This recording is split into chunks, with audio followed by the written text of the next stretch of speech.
a world where noise is constant and reactions are currency, silence has become a rare and powerful form of self-mastery. It's easy to get pulled into arguments, defend your name, or chase validation from people who were never listening to begin with. But true strength isn't found in proving yourself. It's in knowing you don't have to. When you stop responding to petty attacks, when you step back instead of striking back, something powerful happens. Peace replaces chaos, and karma begins its quiet work. This isn't weakness, it's wisdom, the kind the Stoics lived by. Choosing silence doesn't mean you're ignoring the wrong. It means you're refusing to let it define you. And in that stillness, the truth always finds its way to the surface. In this video, we'll explore 7 moments when staying silent isn't just smart, it's essential. When your calm presence says more than 1,000 words ever could. If you find strength in stillness and power in self-control, you're in the right place. Subscribe to the Stoic Code channel, where ancient wisdom meets modern resilience. 1. When rumors are spreading about you. There's nothing more frustrating than hearing your name twisted in someone else's mouth, especially when you know the truth. You're living your life, minding your business, and suddenly a false story is circulating. Your first instinct? Defend yourself. Correct the narrative. Prove your innocence. But here's the hard truth. The more you try to fight a lie, the more real it starts to look. When you rush to explain, people start wondering why you're trying so hard. It creates doubt.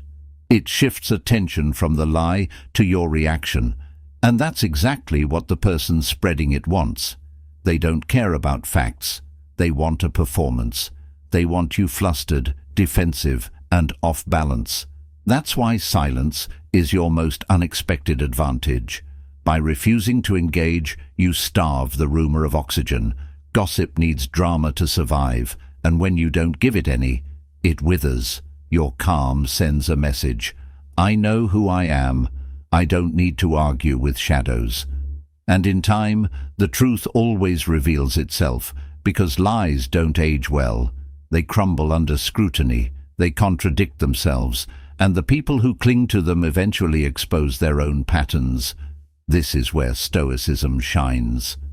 Marcus Aurelius reminded us that the best way to deal with falsehood is not through arguments, but through alignment with integrity. Your consistent behavior becomes your defense. Your actions become the evidence. When you stay steady while others spin stories, people start to notice who's really grounded and who's reaching. And here's the beautiful part.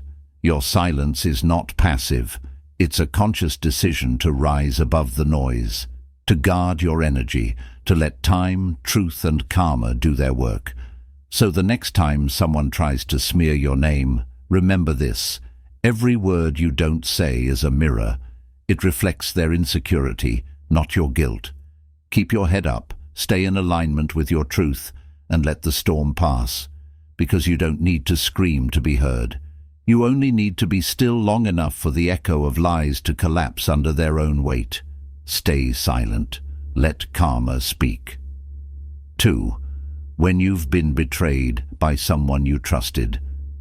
There's no pain quite like betrayal, not from enemies, but from the ones you let closest to your heart.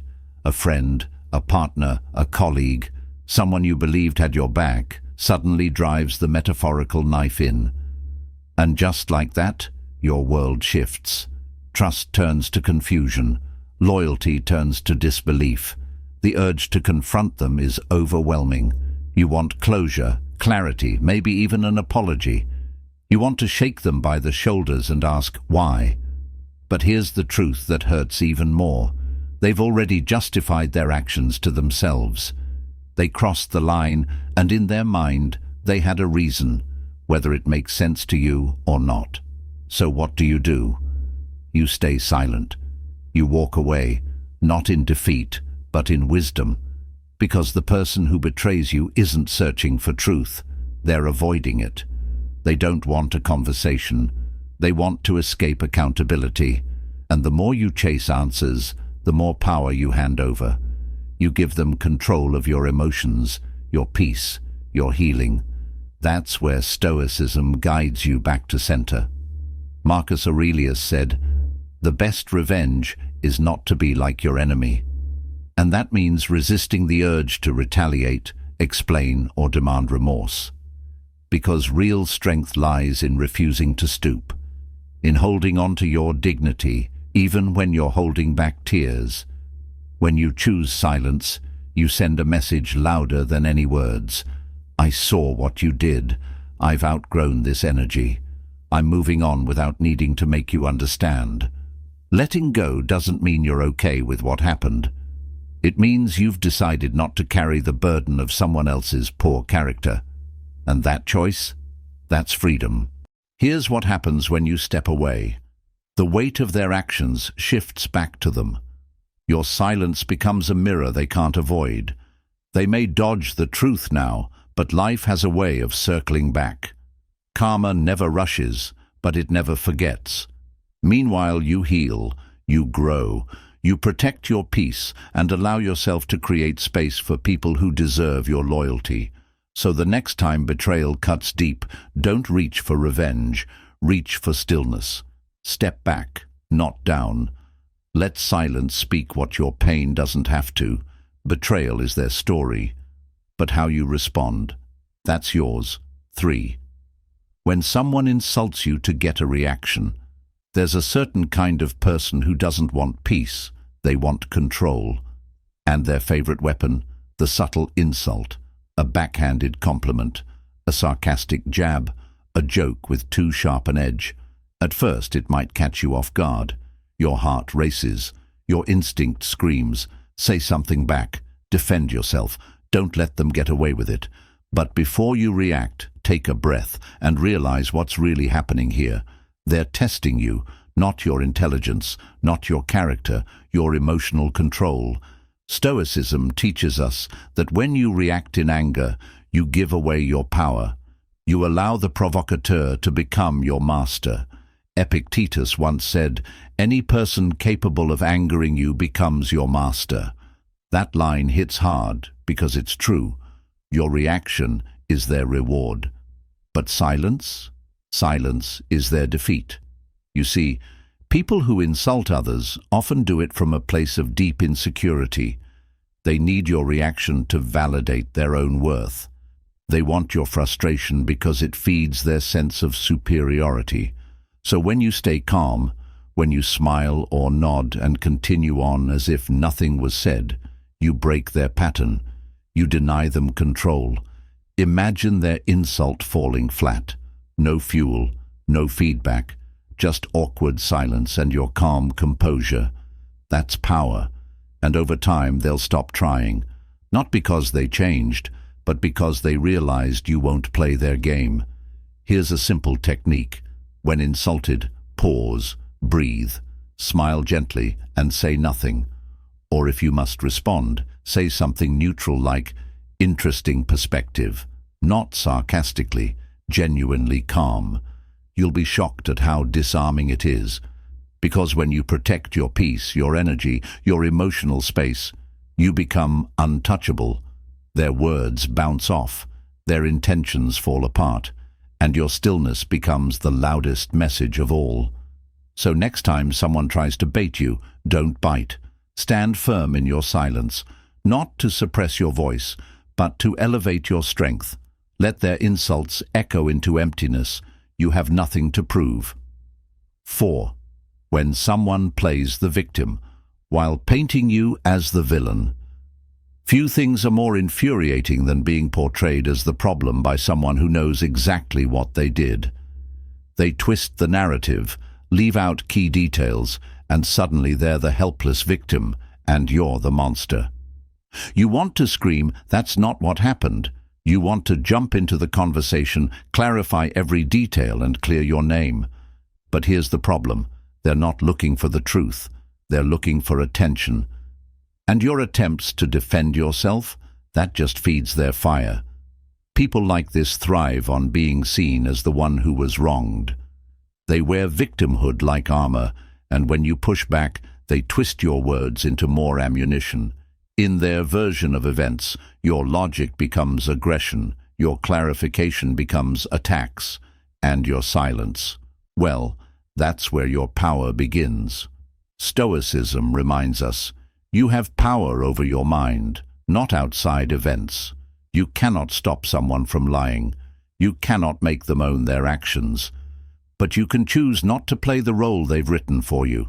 Let them tell their story. You don't need to interrupt. Because stories built on lies don't hold up over time. Patterns always emerge. And eventually people begin to notice that drama always seems to follow the same person. So what do you do instead? You step out of the performance. You go quiet. You withdraw your energy, your need to be understood, your urge to prove anything. And in doing so, you disarm their entire game. Your absence speaks louder than your defense. It says, I don't need to convince anyone. I know who I am. Here's the truth. People who play the victim will always expose themselves. It takes time, but it always happens. And when it does, your silence will have kept your hands clean and your conscience clear. Remember this. You don't owe anyone a performance to prove your worth. The truth doesn't need defending. Let them talk. Let them twist. Let them spiral. Your silence is not submission, it's sovereignty.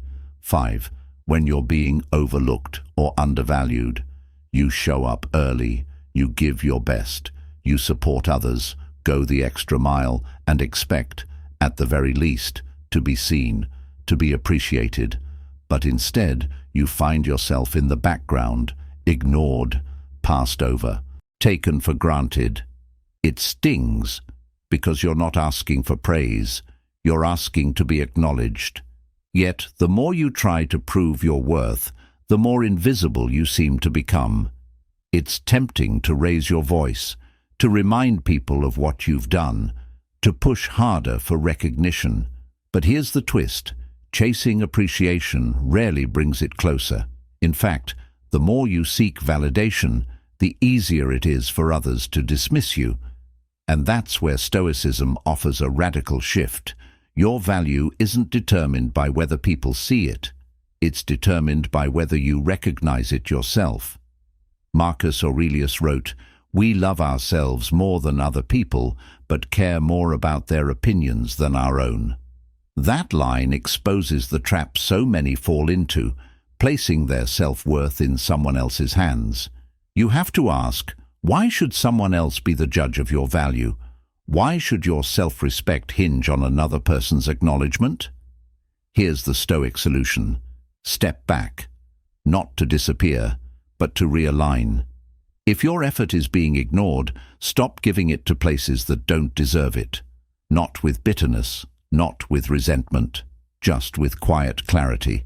Your silence becomes powerful. Your absence becomes noticeable. It's like electricity. We don't think about it until it's gone. The moment you stop being constantly available, people start to feel the gap you once filled. This isn't about manipulation. It's about dignity. You're not punishing anyone. You're just withdrawing what was never appreciated. And here's what's amazing. When you no longer depend on others to confirm your worth, you start attracting people who genuinely see it.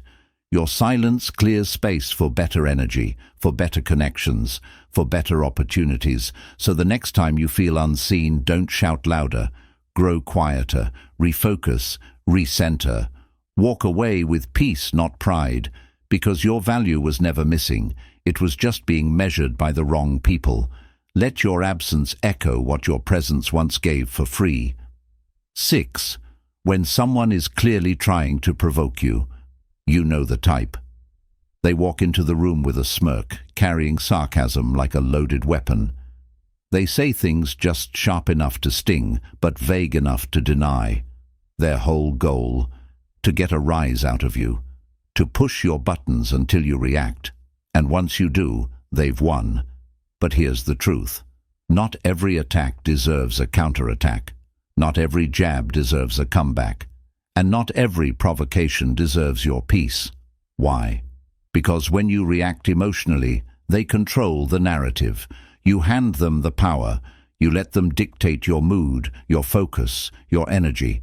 And the moment they can pull you out of your calm, they've claimed space in your mind, rent-free. Stoicism flips the script.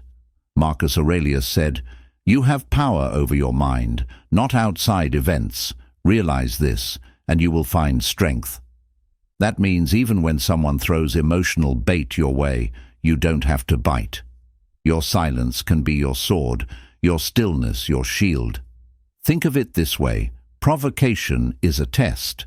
It's a challenge disguised as conflict. And the person trying to rattle you, they're often coming from a place of insecurity, envy, or inner chaos. They're trying to spill their storm into your calm. But storms only cause damage where they're allowed to land. So here's your stoic move. Pause. Let their comment pass through the air like static. Breathe. Ground yourself. Remind yourself that their behavior says everything about them and nothing about you. Smile, genuinely or politely. Offer no reaction. Or if needed, reply with something neutral like "noted" or "thanks for your input." It throws them off balance. They expected a battle. You gave them silence. Over time, they'll learn your peace is untouchable. You're not easily shaken. You're not available for drama. And in that realization, your calm becomes your greatest authority. Remember, emotional self-control isn't weakness. It's the highest form of strength. It doesn't mean you're avoiding conflict. It means you've already won a war inside yourself, and you're not willing to open the gates just because someone else is restless. Let their provocation fall into silence, and let them wrestle with the emptiness of your peace. 7. When it's time for a silent goodbye. There comes a moment, quiet, heavy, and undeniable, when you realize someone simply doesn't value you. You've tried. You've explained, you've forgiven more than once. You showed up again and again, hoping something would shift. But it didn't. And now, the most powerful thing you can do isn't to shout, argue, or demand recognition. It's to leave, silently, not out of bitterness, but out of self-respect. Stoicism teaches us that peace comes not from controlling others, but from mastering the art of letting go. And sometimes, the most dignified goodbye is the one with no words at all. Just your absence, just your stillness, just the door closing without drama. It may not feel satisfying at first. You might crave closure, an apology, a conversation that explains everything. But here's the truth. If they didn't value your presence, they won't honor your parting either. You owe it to yourself to walk away with grace, instead of waiting for validation that may never come. Marcus Aurelius said, "If you are distressed by anything external, the pain is not due to the thing itself, but to your estimate of it." In other words, what hurts the most is often our expectation that people should treat us the way we treat them. But once you release that expectation, you reclaim your freedom. Your silent goodbye becomes your final act of clarity. It says, "I gave enough. I stayed long enough. I don't need to explain my worth. I just need to stop offering it to the wrong places." And here's the part that hits hardest. People often only recognize your value in your absence, when the energy you gave so freely is no longer there. When the peace, loyalty, and support they took for granted suddenly vanishes. That's when reality sets in. But by then you've already begun to heal. You've moved forward, not just away. And karma. Karma fills the silence you left behind. It shows them the cost of what they overlooked. So don't chase closure. Don't wait for remorse. Let your exit be calm, clean, and quiet. That's where your true power lives. Because when you walk away in silence, you don't just leave the room. You rise above it. In a world that rewards loud opinions, impulsive reactions, and endless justification, choosing silence can feel unnatural, even risky. But here's what most people miss. Silence isn't passive. It's intentional. It's strategic. And above all, it's powerful. The Stoics didn't teach us to be quiet because they lacked the courage to speak. They taught us to be quiet because they understood the value of restraint.